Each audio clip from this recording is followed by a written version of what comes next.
જસદણના આટકોટથી મોટા સમાચાર મળી રહ્યા છે। પ્રગતિ આહિર કે જેઓ કોંગ્રેસી નેતા છે તેમના પર ફરિયાદ દાખલ થઈ છે। મહત્વની વાત છે કે થોડા સમય પહેલા તારીખ 4 ડિસેમ્બરના રોજ જસદણમાં નિર્ભયા કાંડ જેવી ઘટના બની હતી, જે બાદ કોંગ્રેસી નેતા પ્રગતિ આહિર ત્યાં પહોંચ્યા હતા, પરિવારની મુલાકાત લીધી હતી, ભોગ બનનાર પીડિત પરિવારની મુલાકાત લીધી હતી। જોકે તેમણે જે ફોટો સોશિયલ મીડિયામાં અપલોડ કર્યા ત્યારબાદ ખુદ પોલીસ ફરિયાદી બની છે અને તેમના પર ગુનો દાખલ કરવામાં આવ્યો છે। નમસ્કાર મિત્રો, જસદણ નિર્ભયા કાંડ જેવી ઘટના બાદ કોંગ્રેસી નેતા પ્રગતિ આહિર સામે ફરિયાદ કેમ? પ્રગતિ આહિરે તેવું તો શું કર્યું? શું સહાનુભૂતિ આપવા વચ્ચે કાયદો ભૂલાયો છે? વિસ્તારથી વાત કરું, ગુજરાતમાં 4 તારીખ બાદ 4 ડિસેમ્બર બાદ એક એવા સમાચાર સામે આવે છે જે સમગ્ર ગુજરાતીઓને કંપાવી દે, ધ્રુજાવી દે। એક 6 વર્ષ અને 8 માસની દીકરી સાથે દુષ્કર્મ જેવી ઘટના બને છે। તેના પ્રાઇવેટ પાર્ટમાં સળીઓ ઇન્સર્ટ કરવામાં આવે છે।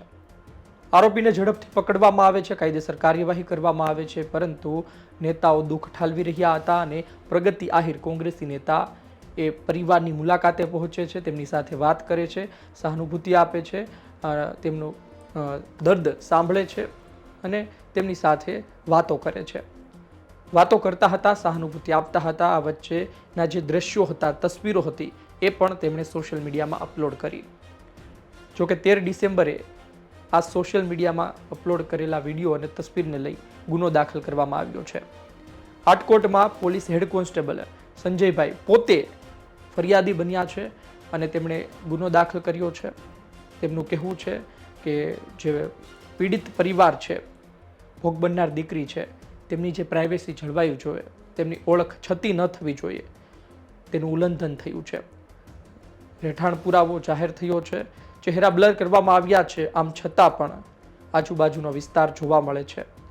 તમને વિસ્તારથી કહું કે કઈ કઈ કલમો દાખલ કરવામાં આવી છે, જે ફરિયાદ દાખલ કરવામાં આવી છે 13 ડિસેમ્બરના રોજ, તેમાં શું શું કહેવામાં આવ્યું છે તે વિશે વિસ્તારથી કહું તો ભારતીય ન્યાય સંહિતાની સેક્શન 72 ઉમેરવામાં આવી છે, જે કલમ 72 ચોક્કસ ગુનાઓ, ખાસ કરી જાતીય ગુનાઓનો ભોગ બનનારની ઓળખ જાહેર કરવા પર પ્રતિબંધ મૂકે છે। તમે જે ભોગ બન્યા છે તેમની ઓળખ જાહેર ન કરો, તેમની ગોપનીયતા અને તેના ગૌરવનું રક્ષણ થવું જોઈએ। આમ કરવાથી 2 વર્ષ સુધીની કેદ અને દંડની સજા થઈ શકે છે। તેમાં આ પ્રતિબંધ મૂક્યો છે, આમ છતાં પણ તમે તે તોડો તો 2 વર્ષ સુધીની કેદ અને દંડની સજા છે। પરંતુ ઓળખ પીડિતની લેખિત સંમતિથી અથવા પોલીસની પરવાનગી જાહેર કરી શકાય છે। જે પીડિત પોતે સંમતિ આપે લેખિતમાં અને પોલીસની પણ પરવાનગી હોય તો એ જાહેર કરી શકાય છે। આ કલમ પીડિત કેન્દ્રિત ન્યાય સુનિશ્ચિત કરે છે, તેમને વારંવાર આઘાત અથવા મીડિયા ટ્રાયલનો ભોગ બનતા અટકાવે છે। બીજું છે જાતીય ગુનાઓ સામે બાળકોને રક્ષણ આપતો અધિનિયમ 2012, જેમાં કહેવામાં આવે છે કે પોક્સો કાયદાની કલમ 23 બાળકોની ઓળખ અને પ્રતિષ્ઠાને સુરક્ષિત રાખવા માટે મીડિયા પર પ્રતિબંધો લાદે છે। મીડિયા એટલે તમે સોશિયલ મીડિયા પણ આવે છે। ખાતરી કરે છે કે બાળક વિશે કોઈ પણ અહેવાલ સંપૂર્ણ માહિતી વિના બનાવવામાં ન આવે અને તેની ઓળખ જાહેર ન થાય।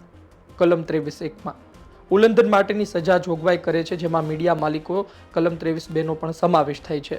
ખાસ કોર્ટ બાળકના હિતમાં માહિતીના પ્રકાશનને મંજૂરી આપી શકે છે। કલમ 23(4) છેલ્લું ધ જુવેનિયલ જસ્ટિસ એક્ટ 74(3) કિશોર ન્યાય બાળકોની સંભાળ અને સુરક્ષા માટેનો અધિનિયમ 2015ની કલમ 74(3) મુજબ જો કોઈ વ્યક્તિ અથવા મીડિયા સંસ્થા કાયદાના વિરોધાભાસ બાળક કિશોરની ઓળખ, જેમ કે નામ, સરનામું, શાળા, ફોટોગ્રાફ, એટલે કે ગામડાનું નામ પણ આવી ચૂક્યું હતું, એ વિસ્તારના ફોટો પણ આવ્યા હતા, 6 મહિના સુધીની કેદ, 2 લાખ સુધીનો દંડ અથવા બંને સજા થઈ શકે છે, જેનો મુખ્ય ઉદ્દેશ્ય બાળકની ગોપનીયતા અને સલામતી સુનિશ્ચિત કરવાનો છે।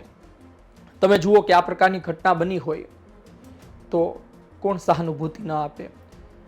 પોલીસથી લઈ ભારતીય જનતા પાર્ટી, કોંગ્રેસ, આમ આદમી પાર્ટી, તમામ નેતાઓને દુઃખ થાય કે આ પ્રકારનું ગુજરાતમાં ન થવું જોઈએ અને આ પ્રકારનું થયું છે તો ખોટું થયું છે, કાયદેસર કાર્યવાહી થવી જોઈએ।